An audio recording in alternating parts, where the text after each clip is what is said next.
All right. So the next chapter in the Klein textbook is all about alkynes. So I'm going to ask you to do a little bit of studying at home, just because our lecture time is pretty limited. So I want you to review the naming of alkynes at home and then the acid-base chemistry of alkynes. The naming's pretty simple. If you can name an alkene, you can name an alkyne. What do you think the difference is? The YNE versus the ENE. That's why we're not going to cover it in lecture. So make sure you do that at home. Okay, so let's talk about how we prepare alkynes.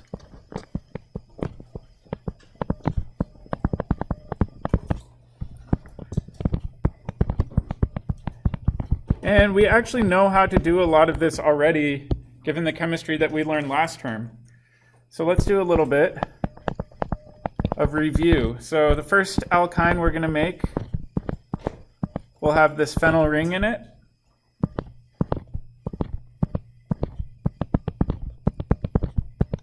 And it's going to have 2 bromine atoms coming off of it. This is called a dihalide. Specifically, it's called a geminal dihalide.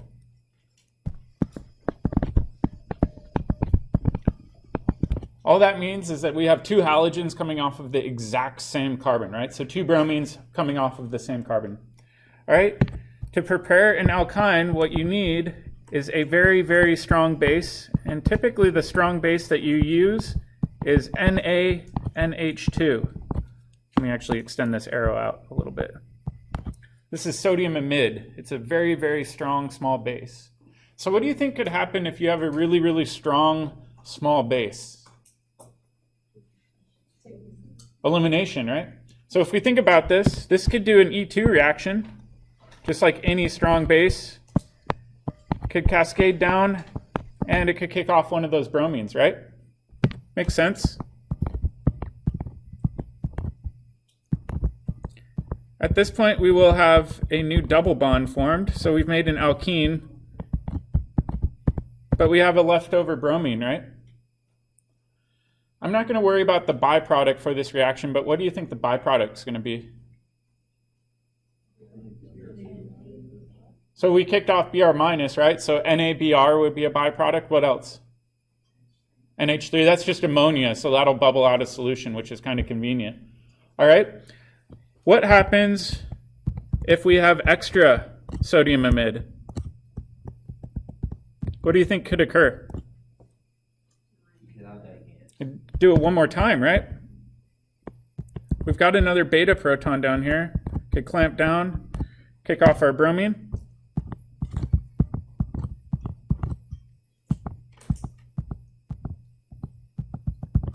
And we can make our triple bond. Unfortunately, during this process, it's really hard to control how much excess you have. So let's make a note that this is an excess reagent.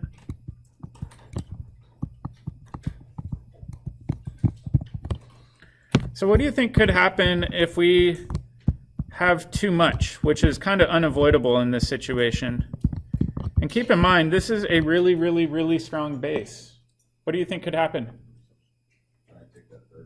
It could take the third hydrogen, right? Normally, we don't ever deprotonate protons coming off of hydrocarbons like this. Why do you think it's allowable here? What makes that proton unusually acidic?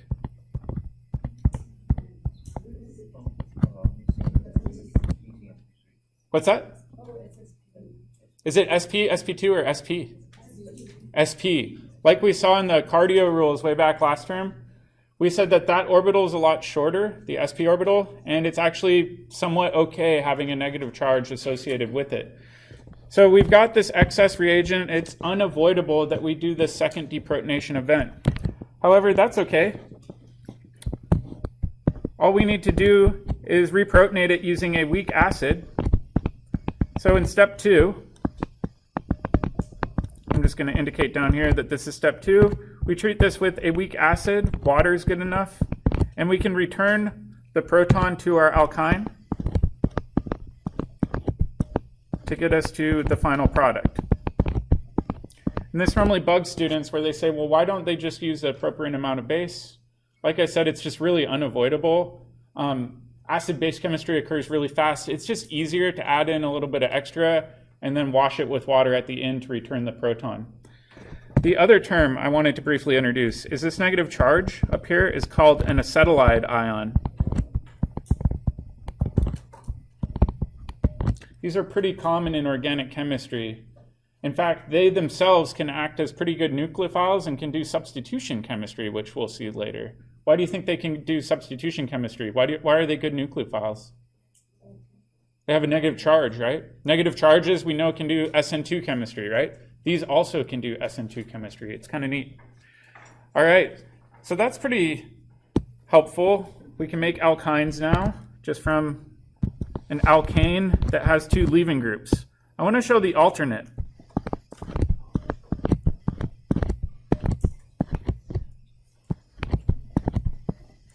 What if we have two halogens, but these two halogens are coming off of adjacent carbons, right? So up above we said we had both halogens coming off the exact same carbon. Now they're on next door carbons, right? This is called a vicinal dihalide.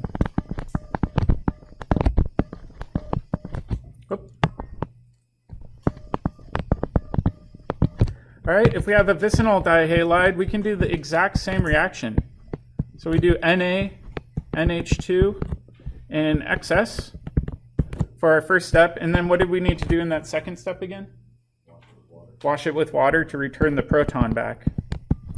But in either case, right, if we think about this bromine, it's got a beta proton right there that I've highlighted. And if we think about this bromine over here, it's got a beta proton over there. So we can, again, do E2 elimination chemistry twice. I'm not going to bother showing it because we already just did it in that last practice problem. In either situation, though, this can be useful for getting an alkyne. All right, thought problem. How can we make vicinal dihalides? What starting material might we need? How can we get two bromines installed on adjacent carbons? We need a double bond, right? So maybe here we could have started with some sort of alkene over here. And how can we get two bromines to add across a double bond? Br2. So now we can interconvert from an alkene all the way to an alkyne. What if we wanted to make this? What might we need to make this? Something with a leaving group, right?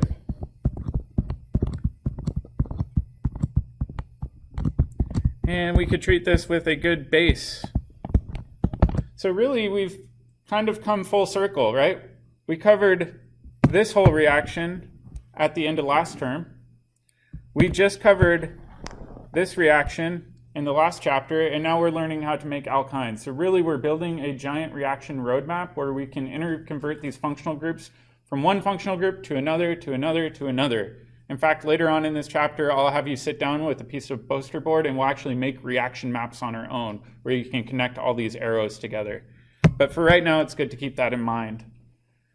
All right, next part. So first reaction we're going to look at, reduction of alkynes. All right, let's do a little bit of practice. We've actually seen reductions once before. Last chapter, we said we could convert an alkene to an alkane. And what reagents do we need to use to accomplish that? H2? Just H2? We also need a catalyst. What's the catalyst we normally use? PT? Or palladium on carbon? Really, either one, platinum or palladium. Either metal works as a pretty good catalyst here. All right, with alkynes, we can do something similar. So let's say we have this alkyne where we've got a triple bond in between two methyl groups. So pretty analogous, right? And we react it with the exact same reagents. So maybe I'll do, I don't know, palladium on carbon. So I'm picking one metal here. What can happen is we can add hydrogen atoms. Will they add syn or anti, do you think? Syn, right? So in the first step, what will likely occur is we'll add two hydrogens syn to one another. However, it's impossible to stop here.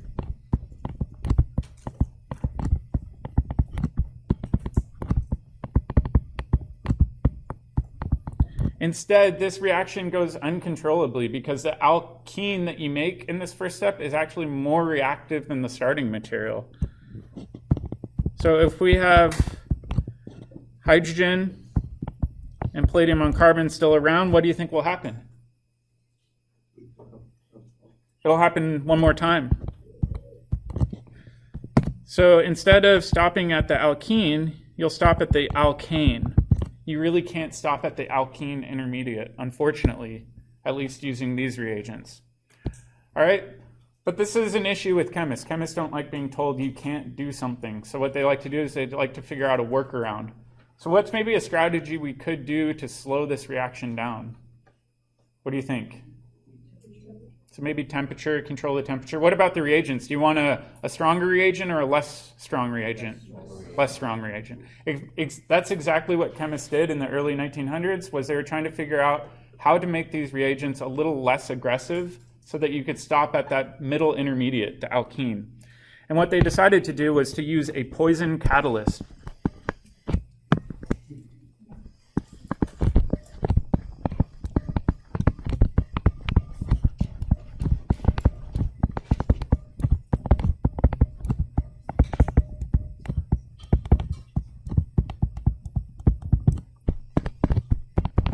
All right, so let's take a look at what these chemists discovered.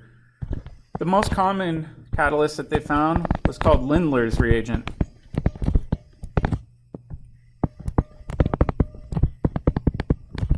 And you still need hydrogen gas, so I'm just going to write plus H2. And the way that Lindlar's reagent works is it's just a little bit less aggressive, but it's this multi-component mixture where you've got these two rings fused together. That's one part. Then you've got palladium along with barium sulfate. That's the other part. Then typically you run this in some sort of alcohol solvent. Usually it's methanol or ethanol. And you also have H2 gas put into the system. So really it's this complex mixture. The good news is all you need to write down is Lindlar's catalyst. You don't have to list this alphabet soup of reagents. So instead of writing all of this, just have an arrow that says H2 and Lindlar's. That's good enough for me. So in this example, right, we said that we could have this alkene, and when all is said and done, you can add two hydrogens syn to one another, and it will stop right there. It won't go all the way to the alkane, which is kind of convenient, right?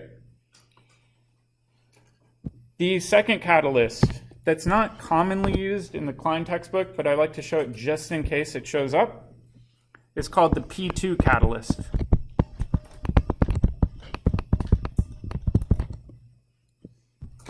And you also need hydrogen gas with this one. The P2 catalyst is a nickel-boron complex.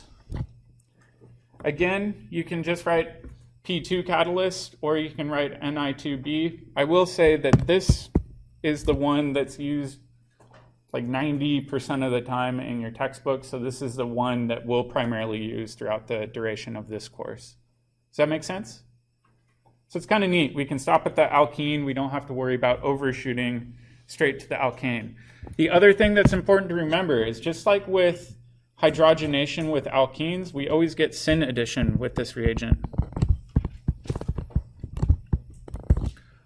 Which means we always get cis or trans alkenes out. Cis or trans? Cis, exactly. The hydrogens are on the same side, so you're always going to get a cis alkene out. Does that mean you're always going to get E or Z? Z. So we can also exchange the cis or trans with E or Z depending on the situation. In this case, we'll always get Z alkenes or cis alkenes. All right. Why is it called poison catalyst? Yeah, that's a good question. Yeah, so a poison catalyst just means it's less reactive. It's going to slow the reaction down so that it doesn't accidentally overshoot to the alkane. So we can actually stop at that intermediate. Good question. All right.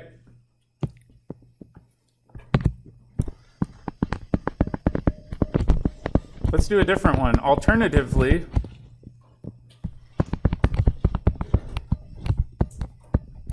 you can get trans alkenes.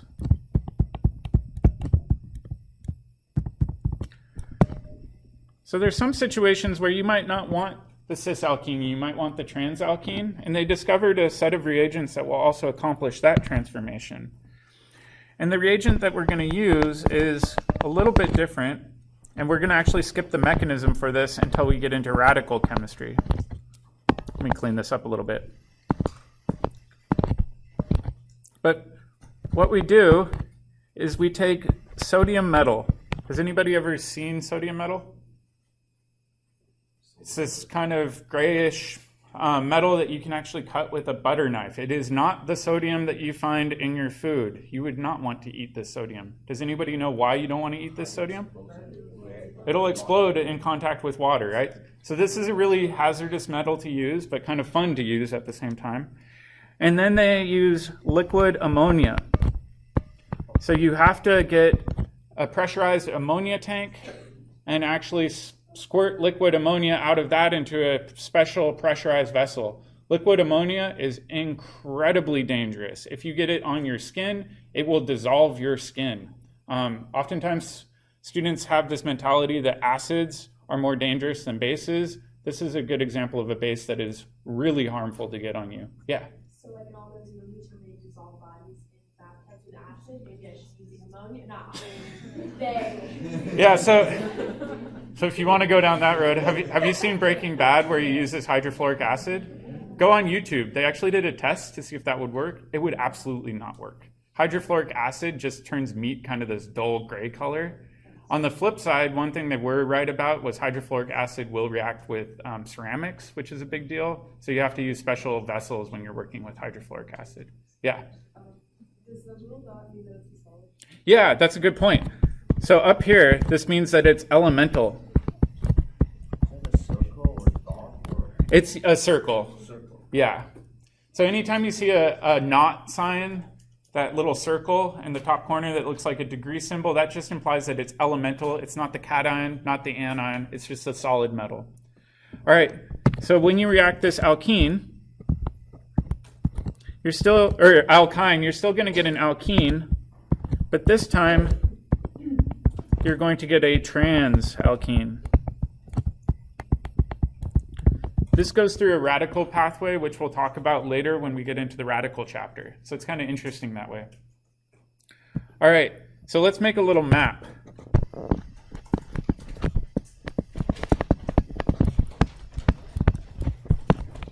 Because this is really important. So over here we'll have our alkene. Over here we'll have our alkane. Over here we'll have our trans alkene, and over here we'll have our cis alkene. So what if we want to just go straight across from our alkyne to our alkane? What should we do? H2 and some sort of catalyst, palladium on carbon. We want a strong catalyst for this, right? All right, what if we want to go to the trans alkene? What do we need? Sodium. We need sodium. And we need ammonia.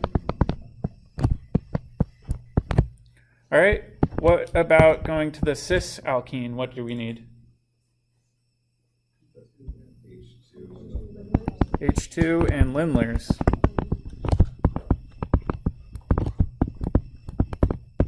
All right, what if we want to go from the trans alkene to the alkane? H2, exactly. Same thing here. We can just do H2 and palladium on carbon. So a lot of this is fairly familiar to us. We've seen the alkene chemistry already. Really the only new things we have to pay attention to are these two special reactions that are new. These are the poison catalysts in the Lindlar's catalyst case that will stop at the cis alkene. And then with the dissolving metal reduction, that's the sodium one, we get the trans alkene. All right, so that's where we're going to stop today. If you want to use these last couple minutes, you can take a look at your pod too. The pod's going to use similar chemistry to this.